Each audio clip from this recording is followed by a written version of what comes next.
4, 3, 2, 1.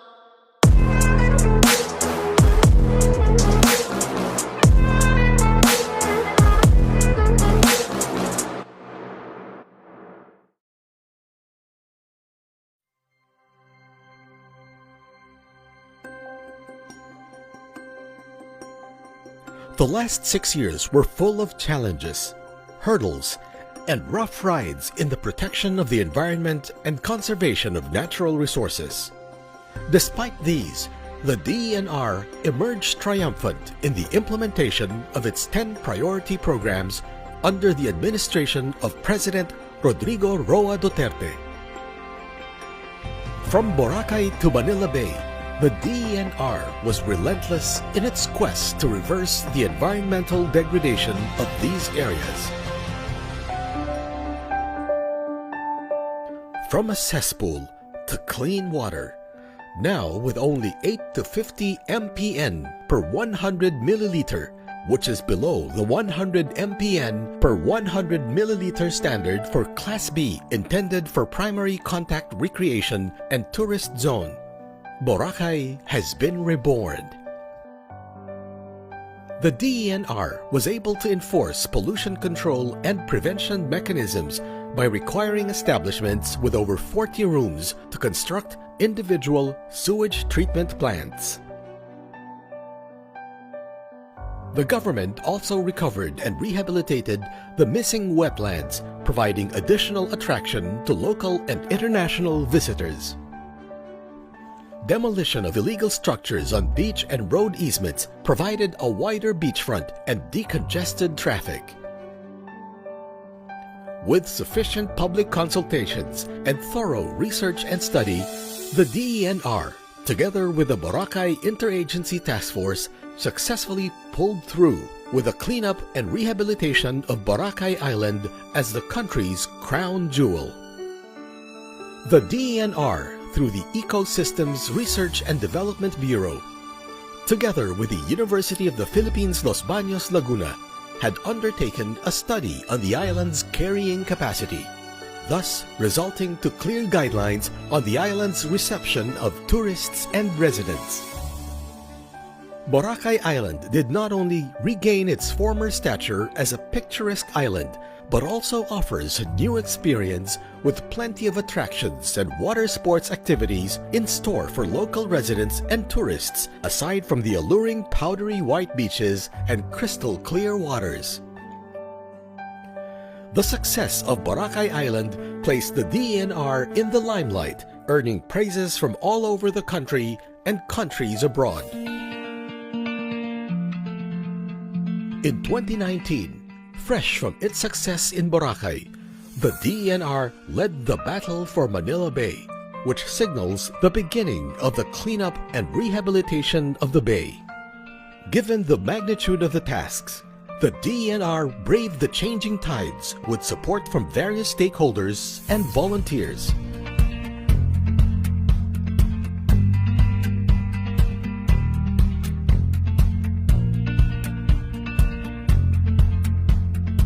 It has issued 229 cease and desist orders, 7,698 notice of violations to erring establishments, and relocated 104,829 informal settler families. Solar-powered sewage treatment plants were constructed to ensure that only treated water will be discharged into the bay. It also implemented the Beach Nourishment Project, with the establishment of Dolomite White Beach using geoengineering interventions which include high-density polyethylene pipes. The Dolomite White Beach is meant to encourage behavioral change in garbage management towards safer and cleaner communities. With the continuous cleanup and other interventions, a significant decrease in the fecal coliform level in Baywalk was recorded.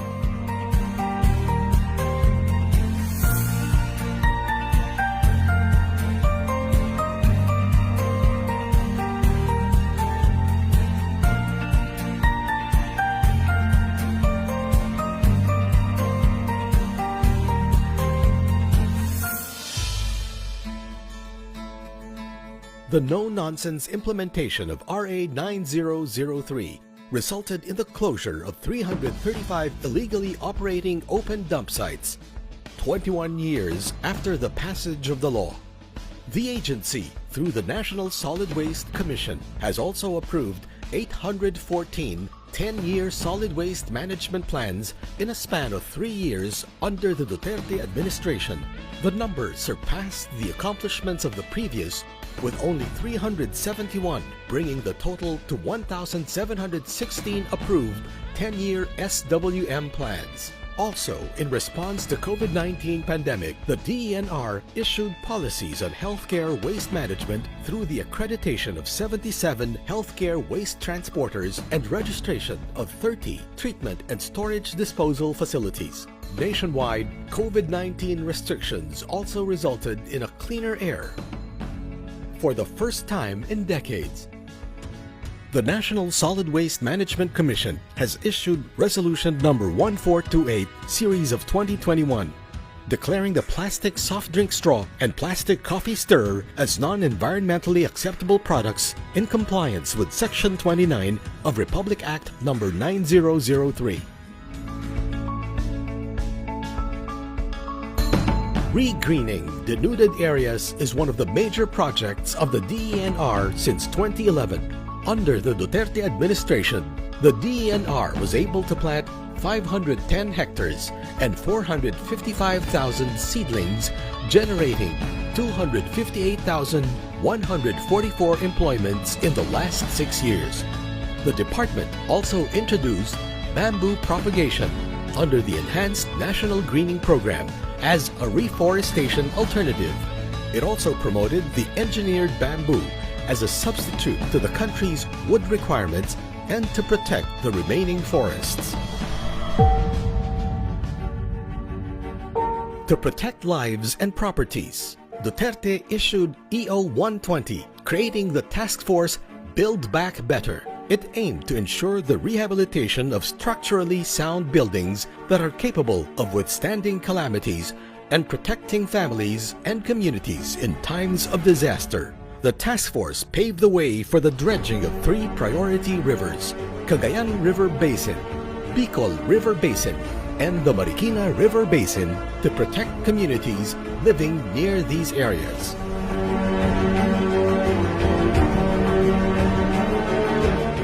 To ensure protection and conservation of endangered flora and fauna, Republic Act 11038, or the expanded NIPAS Act of 2018, was passed. This led to the legislation of additional 94 protected areas, making a total of 244 protected areas in the country, covering about 7.76 million hectares.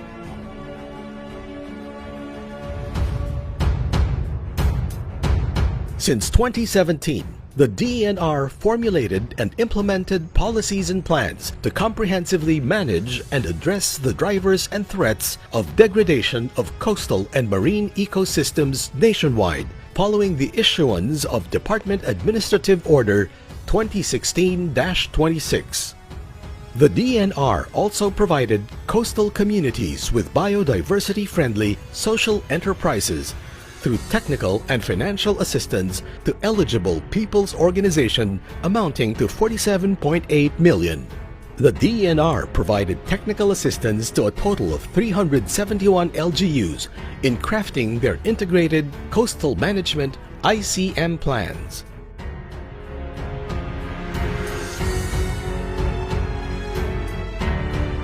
In the last 5 years, the DENR issued a total of 176,314 residential free patents and 97,875 agricultural free patents covering 9,198.01 and 65,323.56 hectares respectively.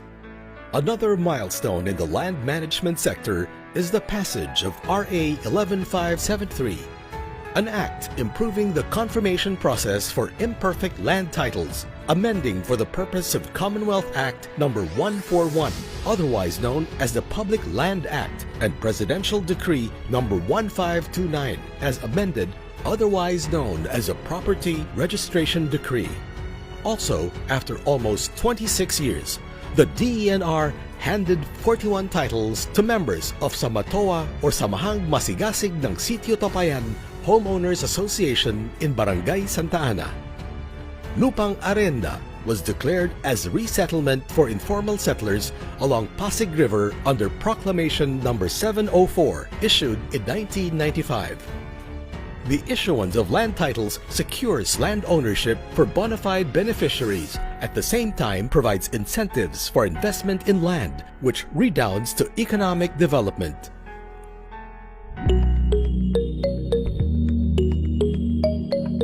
The issuance of Executive Order No. 130, amending Section 4 of Executive Order 79-2012, allows for the resumption of the issuance of mineral agreements and at the same time strict implementation of mine safety and environmental policies.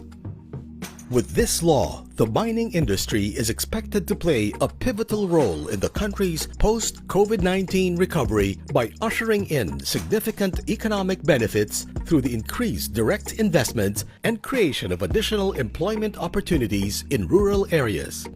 The completion of public consultative meetings, the DENR, through the Mines and Geosciences Bureau, is expected to implement the 104 priority mining projects that will generate employment and tax revenues in the next 2 years. The mining industry is expected to contribute 4% excise tax and 3 to 5% contribution to GDP once priority mining projects are fully operational. Aside from this, the agency, through the Mines and Geosciences Bureau, MGB, institutionalized the Deposit of Rehabilitation Cash Fund and Final Mine Rehabilitation Fund for mined-out areas.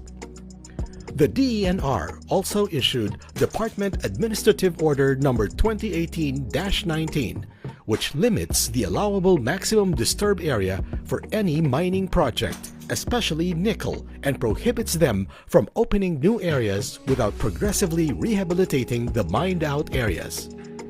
Bamboo program was also implemented to rehabilitate mined-out areas, with the MGB setting aside 20% of disturbed mined-out areas for bamboo propagation. A total of 2,283 hectares have been reforested since the issuance of DAO 2018-19. In support of the Balik Probinsya program, the MGB has established a total of 53 Minahang Bayan, while another 100 applications are being processed. It has also realigned 407 million pesos from the Social Development and Management Fund in response to COVID-19 pandemic through the donation of molecular laboratory in Surigao and Masbate for safe COVID-19 testing.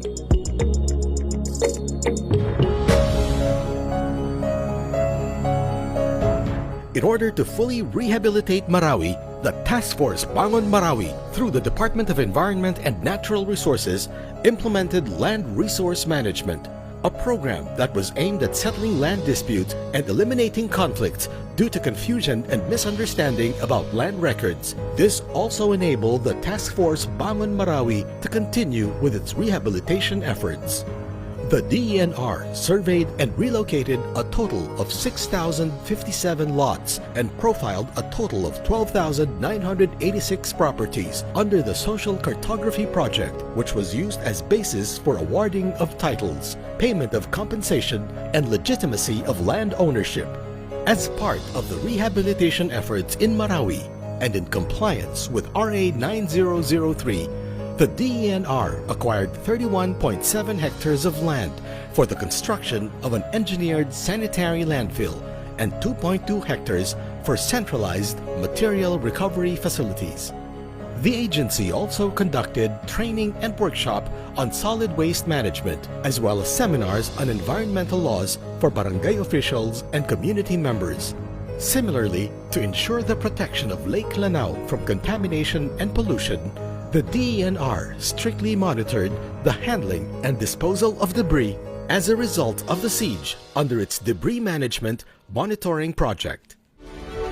The gargantuan challenges the country has faced over the last 6 years have created opportunities for the DENR to improve its public service delivery and exemplification of environmental action.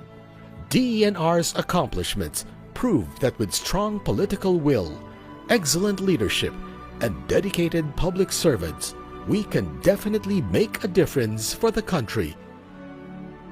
The DENR continues on with the unwavering pursuit of its mandate toward a cleaner and healthier environment. And this is the Duterte'S legacy for the Filipino people.